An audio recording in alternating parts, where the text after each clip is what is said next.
You're in a very rural area. It's very dark. It's very desolate. And suddenly you found yourself followed. Did I get any of that wrong? And take me from there.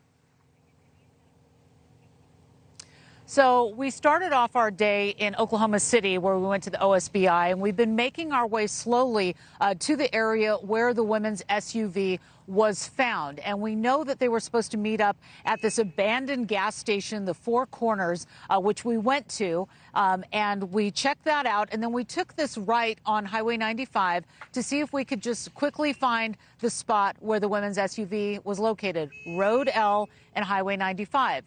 We turned off. And we looked around, and we really, we've been reporting on it, and we knew as our team put a safety plan in place together for ourselves, saying, let's all watch each other's backs. Let's share our location with other people. We got to this location, and I filmed it. You can see it right there. Road L is actually off of 95, a bit more than we expected it to be. Now, exactly where the car was is between that area and where this cross was found. We found this white cross with yellow ribbon. The women's names are on that cross. Who placed it there, we don't know. But our plan was to show this to you, to film it and get out of there. And when we went to turn around to go back down this long dirt path, Road L, this big black truck with tinted windows pulled up and seemingly looked like it was going to start to block us. And our plan all along was, if we see somebody coming down the road, let's all get in the car and get out of here, which is exactly what we did, driving back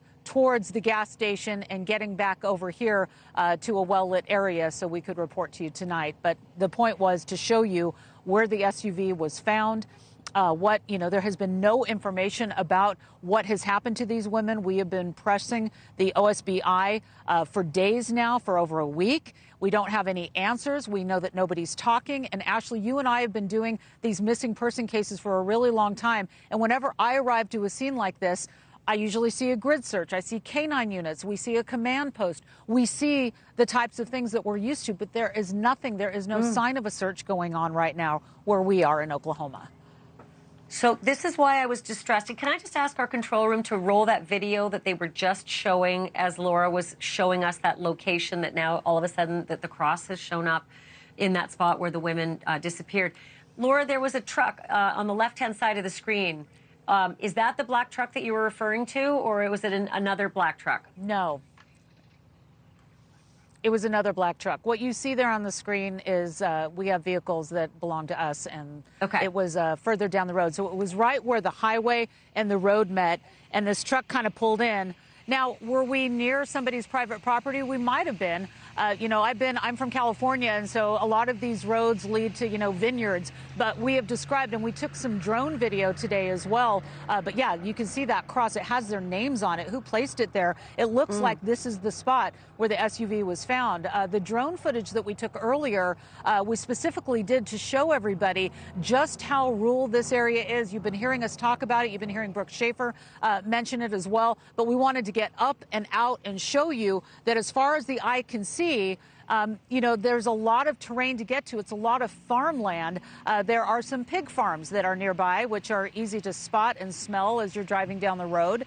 But as far as the location, the gas station that's right behind me does have a flyer from the OSBI with the women's faces on it, Veronica and Jilian. We walked in and we talked to the gas station attendant, a young lady, and we asked her how she was working there alone. We said, how are you feeling? What are you doing? And she said, well, I'm nervous. We just don't know what's going on. I'm checking in with my family, and they're calling to ask me if I'm okay because I'm sitting here at this cash register alone, and you can't blame her.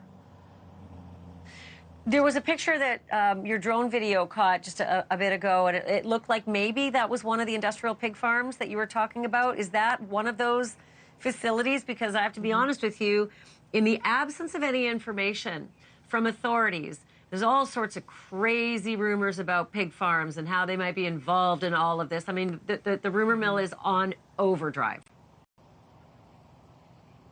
It is. And that is right down the road. In fact, that industrial pig farm is between the location where the SUV was found and the gas station where the women were supposed to have that supervised meetup to have Veronica's children handed off. And I also want to mention something that's really important here. 10 days before Veronica Butler and her friend went missing. There was a court filing. I printed it out. I read it on the plane right here. It is filed on March 20th, 10 days before.